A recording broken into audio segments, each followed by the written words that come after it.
Bismillah, alhamdulillah, salatu wassalamu ala rasulillah sallallahu alaihi wasallam. Assalamu alaikum warahmatullahi wabarakatuh. Obboleeyyan kiyya gaggaariif qaqqaalii Rabbi subhaanahu wa ta'ala waggaa dubbatu wazakir wa inna zikraa tanfa'ul mu'miniin. Yaadachiisuun qalbii nama Rabbitti amantee ni fayyaddi jaa warra fayyadamu Rabbi nu haa taasisu. Waa'ee maalirraa wal yaadachiifna? Waa'ee kurnan Zulhijjaati obboleeyyan kiyya. Ergamaa Rabbi sallallahu alaihi wasallam maal jaan seeta? Maa min ayyaamin amalun saalihu. Guyyaan tokkollee waan taane hojiin gaariin keessa ta'uu jaan. Fiihaa ahabbu ilallahi gama Rabbi jaalatamaa ta'e guyyaa tokkollee hin taane min haazil ayyaami kurnan Zulhijjaa kanarra guyyaan caalaa ta'e tokkollee hin jiruu jaadu obboleeyyan kiyya islaamaa. Ni jaaniin sahabaa yaa rasuulallah yaa ergamaa Rabbi walal jihaadu fi sabiilillaahi. Karaa Rabbii keessatti illee loluu moo qabsaa'uu moo ittiin qixxaattuu jaaniini. Kan ergamaa Rabbii qaala ni jee walal jihaadu fi sabiilillaahi jihaanni karaa Rabbii keessa godhamullee hin caalu illaa rajulun kharaja gurbaa bahe malee binafsii wa maalii qabeenyaa fi lubbuu isaatiin bahee falam yarji min zaalika shay'un. Ha qabeenyaa fi lubbuu isaa sanirraayis wanti takka nafin lubbuu fi qabeenyaas itti wareege malee wanni itti qixxaatu takka illee hin jirtuu jaan duba. Kurnan kun kurnan akkaan kabajaa qabu duba. Hadiisa biraa keessatti sallallahu alaihi wasallam ergamaa Rabbii maal ja'an seeta? An Abii Qadaadata radiyallahu anhu qaala rasuulullaahi sallallahu alaihi wasallam ergaan Rabbii gaafatamee maal ja'an? Sawmi yawmi Arafaa. Sawmana guyyaa Arafaarraa gaafatameeti jechuudha. Qaala ni jee yukaffiru sanatul maadiyaa dilii waggaa tokkooti namarra hayxii jaan duba.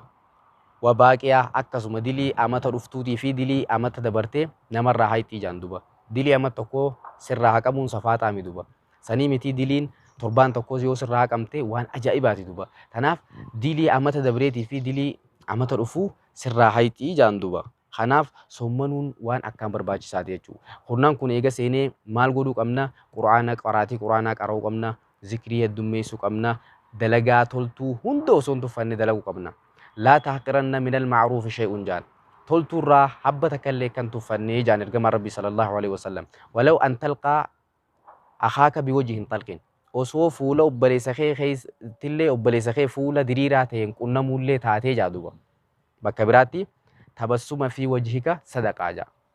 Tabassuma fi wajhi akhiika sadaqaa. Fuula obboleessa keetii keessatti hoggaa dhufte assalaamu alaikum nagayaa fayyaa jettee isaa wajji akkasitti sayxee isa simachuun sanuu akka nama sadaqateetii obboleeyyan kiyya islaamaa. Kanaaf khayrii heddummeeffachuu qabna jechuu keessatti hojii gaarii hojjechuun jechuu. Ibnu Abbaas irraa odeeffamee maal jaan ergamaa Rabbi sallallahu alaihi wasallam layin baqiitu ilaa qaabiliin yooniin kaniin jiraadhee waggaa amata dhufuu kaniin eegu tahee laysumanna minat taasii jaan. Sagalaffaa guyyaa Zulhijjaatis niin soommanaa jee duba. Maaliif Yahudaa faalleessuuf jechuu. Guyyaa sagalaffaatis Yahudaan guyyaa kurnaffaa waan isaanis soommananiif jecha nutis guyyaa sagaliitti daanee guyyaa jajjabaasan guyyaa sagalii fi guyyaa 10 soommanna akka nama dilii ammaan duraatii fi dilii ganaallee Rabbiin sababaa sanitti nurraa dhiqa duba. Kanaaf baatiin Zulhijjaa baatii akkaan jabduuti duba. Guyyaa ummanni Arafaachi dhaabbatee Rabbiin gama samii addunyaatti bu'ee bu'insa isaan malu ghafartum jee Rabbii isinii araarame jee akkasitti wanta jehusan atiis waan dandeessuun asiitti sharrakta jechuudha. Umraa ganamaa godhuudhaan tilaawaa quraanaatiin zikrii godhuudhaan salawaata buusuudhaan gaarii haa dhaabbattu looluudhaan rahima ziyaaruudhaan dhukkubsataa gaafachuudhaan hedduudha khayriin ati hojjettu jechuudha obboleeyyan kiyya islaamaa. Kanaaf khayrii tanarraa talisoomuu qabnu irraa fayyadamuu qabna. Dilii amma tokko namarraa haquu jechuun safaaxaa mi duba. Kana gaafa kan Nabi Ibrahim alayhi salaam Saaraa fuudhee Haajaraa wajji wallollaan fuudheeti biyya namni tokkollee hin jirre barahaa Makkaa keessa fuudhee geessee hoggaa kaa'u isin jala deebite duba. Yaa Ibrahim namni asin jiru eenyu nu dhiiftaa yennaani cal jalaa jeetichi galagale. Kana rabbirra nu dhiiftaa jennaan jeen. Taaya eegas Rabbiin nu nadiyyoomsuu deem jetteen duba. Kana hoggaa kana dhiisee osuma garaan aaja'u biraacha kutee hoggaa irraa fagaatee as ilaalee yaa Rabbii khiyya ani hunoo inni askantu zurriyyati yaa Rabbii khiyya garii warra khiyyaa dhiiseetiin jira. Biwaadiin gayri zii zarcin inda beeytika almuharram rabbanaa liyuqiimu salaa je yaa Rabbii khiyya biyya midhaan hin jirrettiin isaan dhiisee yaa Rabbii khiyya je'ee biraa kute duba. Kana hoggaa xiqqoo taanii turan isiin kaatee qanqalloo keessaa bishaan waa xiqqoo qabdi firii wajji micaa kana ifii nyaattee micaa hoosisuu eegalte. hoggaa kana bishaan kun dhume duba hoggaa bishaan kun dhume lafaa kaatee micaan boo'insee gallaan gamana deemtee gamas deemtee gaara Safaa fi Marwaa jaamurra dhayxee hoggaa Safaarra faraqaa takka baateen nama laaltee dhabde gabbuutee fiigaa gaara Marwaarra dhayxe sanis ni laaltee dhabde hoggaa akkasitti hara torba deddeebitee Jibriil dhufee itti lallabe duba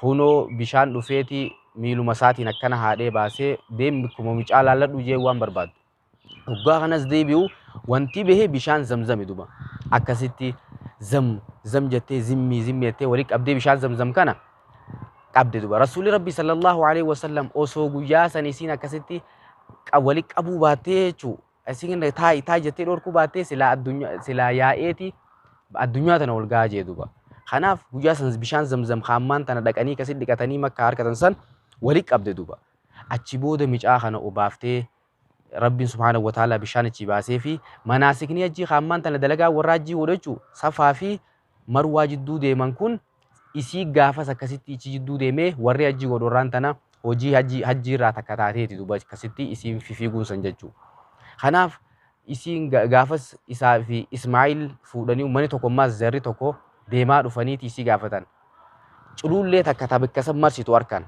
bishaan hin jiru lafti baraa cululleen tun shimbiroo bishaaniitii dhaqaa laalaa jaaniin nama ergan duba hoggaa kana hoggaa deemaa dhufan intala takkaan micaa qabatee haati dhiiraa kunochitees amma dhufeeti ergamaan san itti hime hoggaa kaanii bira dhufan haadha dhiiraa irra eessaa as ta'e isaati bishaan kanarra si bira qubannuu jaaniin koottaa qubaddaa bishaan kiyyaatteen akkasit dhufanii bira qubatanii isii wajji hayyee bishaan keeti jaaniini wajji jiraachaa turan وآتاكم من كل ما سألتموه وإن تعدوا نعمة الله لا تحصوها إن الإنسان لظلوم كفار وإذ قال إبراهيم رب اجعل هذا البلد آمنا وجنبني وبني أن نعبد الأصنام رب إنهن أضللن كثيرا من الناس فمن تبعني فإنه